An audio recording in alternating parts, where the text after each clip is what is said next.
AI, energy और finance, ये तीन ऐसे पावरफुल फोर्सेस हैं जो मिलकर इंडिया के डिजिटल फ्यूचर की कहानी लिख रहे हैं। आज हम इसी कनेक्शन को समझेंगे कि कैसे ये तीनों मिलकर आने वाले कल को एक नई शक्ल दे रहे हैं। तो चलिए शुरू करते हैं। हम सब रोजमर्रा की जिंदगी में एआई का कितना यूज करते हैं ना, लेकिन कभी रुके, सोचा है कि जो एआई हमारे सवालों का जवाब देता है या अच्छी अच्छी तस्वीरें बनाता है, उसको चलाने में आखिर कितनी बिजली लगती है? सच्चाई जानकर यकीन मानिए आप हैरान रह जाएंगे। तो आज की इस पूरी चर्चा को हमने इन 5 हिस्सों में बांटा है।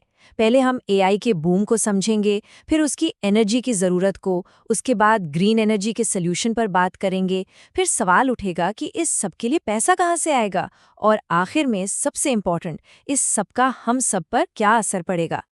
तो चलिए शुरू करते हैं पहले पॉइंट से, एआई का बूम। इंडिया इस वक्त एक ज़बरदस्त डिजिटल रेवोल्यूशन के बिल्कुल सेंटर में है, और इस रेवोल्यूशन का इंजन वही है, एआई। अच्छा, इस रेवोल्यूशन के स्केल को समझने के लिए आइए पहले ये देखते हैं कि आज की तारीख में इंडिया के डेटा सेंटर्स के पास कितनी पावर कैपेसिटी है। आज ये कैपेसिटी है करीब 1.7 गीगावाट्स। अगर आसान भाषा में समझें तो इतनी बिजली से कई छोटे छोटे शहर आसानी से रोशन हो सकते हैं। लेकिन ये तो बस शुरुआत है, असली कहानी तो आगे है। तो फ्यूचर में ये नंबर कहाँ तक जा सकता है और कितनी तेजी से? अनुमान है कि 2030 तक ये कैपेसिटी बढ़कर 8 गीगावाट्स हो जाएगी, यानी आज से लगभग 5 गुना ज़्यादा। इतनी पावर से आप दिल्ली जैसे पूरे शहर की ज़रूरतें पूरी कर सकते हैं। और ये सब हो रहा है एआई, क्लाउड कंप्यूटिंग और 5G जैसी टेक्नोलॉजीज़ की वजह से। अब आते हैं इस कहानी के दूसरे पहलू पर, इस रेवोल्यूशन की असली कीमत। इतनी बड़ी डिजिटल छलांग लगाने के लिए पावर भी उतनी ही ज़्यादा लगेगी, और यहीं पर सबसे बड़ी चुनौती छिपी है। फर्क को जरा समझिए, एक नॉर्मल डेटा सेंटर एक छोटे शहर जितनी बिजली लेता है, वहीं दूसरी तरफ एक एआई हाइपरस्केल डेटा सेंटर अकेला 1 लाख घरों को रोशन करने जितनी बिजली खींचना शुरू कर देगा। मतलब जमीन आसमान का फर्क है। अब सोचिए, जब इतने सारे विशाल डेटा सेंटर्स एक साथ इतनी पावर खींचेंगे तो क्या होगा? हमारे एग्जिस्टिंग इलेक्ट्रिसिटी ग्रिड्स पर जबरदस्त दबाव पड़ेगा। इसको आप एक तरह का बिजली का ट्रैफिक जैम समझ सकते हैं, जिसके लिए हमें अभी से तैयार होना पड़ेगा। लेकिन जैसा कहते हैं, हर चुनौती अपने साथ एक मौका भी लाती है, और यहाँ वो मौका है ग्रीन एनर्जी। ये ना सिर्फ हमारी ज़रूरत पूरी कर सकती है, बल्कि एनवायरनमेंट के लिए भी बेहतर है।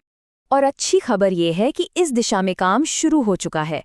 इस साल इंडिया में जितनी भी कॉर्पोरेट क्लीन एनर्जी खरीदी गई, उसका 26% हिस्सा, यानी 1/4 से भी ज्यादा, अकेले डेटा सेंटर्स ने खरीदा। ये दिखाता है कि इंडस्ट्री इस प्रॉब्लम को कितनी सीरियसली ले रही है।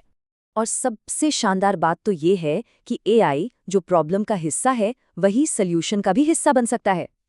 एआई खुद हमारे पावर ग्रिड को स्मार्ट बना सकता है। ये बिजली की डिमांड का बेहतर अनुमान लगा सकता है, सोलर और विंड एनर्जी को ग्रिड से जोड़ने में मदद कर सकता है, और ग्रिड में होने वाली खराबी का तुरंत पता लगा सकता है। मतलब एआई ही समस्या है और एआई ही समाधान भी। ठीक है, तो प्लान ये है कि विशाल डेटा सेंटर्स बनेंगे जो ग्रीन एनर्जी पर चलेंगे, पर इस सब के लिए जो ढेर सारा पैसा लगेगा, वो आएगा कहाँ से? अगर पूरी दुनिया की बात करें तो 2030 तक इस सेक्टर में $4.2 ट्रिलियन के निवेश की जरूरत है। ये इतनी बड़ी रकम है कि ये इंडिया की पूरी इकोनॉमी के साइज से भी ज्यादा है। यही इस मौके के स्केल को दिखाता है। और इंडिया में भी बड़े बड़े प्लेयर्स आगे आ रहे हैं। आरईसी लिमिटेड जैसी महारत्ना कंपनी और एसबीआई जैसे बड़े बैंक इस डिजिटल हाईवे को फंड कर रहे हैं। इसके अलावा पब्लिक और प्राइवेट सेक्टर मिलकर काम कर रहे हैं, और कई स्टेट गवर्नमेंट्स भी इसे बढ़ावा देने के लिए स्पेशल पॉलिसीज ला रही हैं। चलिए अब आते हैं इस चर्चा के सबसे ज़रूरी सवाल पर। इन बड़े बड़े नंबर्स का, इस पूरी टेक्नोलॉजी की बात का आम लोगों की जिंदगी पर क्या असर पड़ने वाला है? इसका सीधा सीधा मतलब है नए मौके।